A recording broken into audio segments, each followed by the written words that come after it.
I'm Duan. Welcome to PD Tech for another professional guide. And I'm Peter. We combine 40 years of industry experience with modern tech to keep your business moving.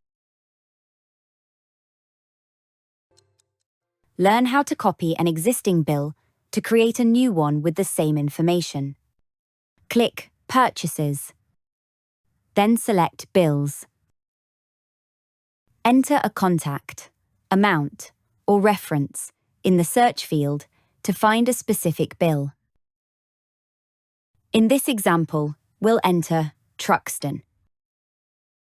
Click the View Bill icon to open the bill in the right-hand side of the screen.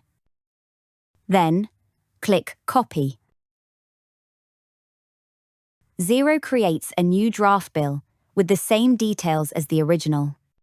It's important to note, if the copied bill had attachments, Xero doesn't copy them to the new bill.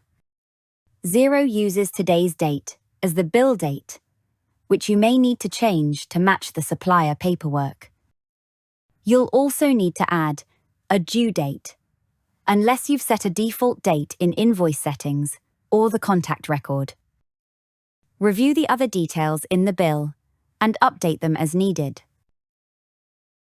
To finalize the bill, click Approve. Copy bills in Xero to save time entering similar business expenses.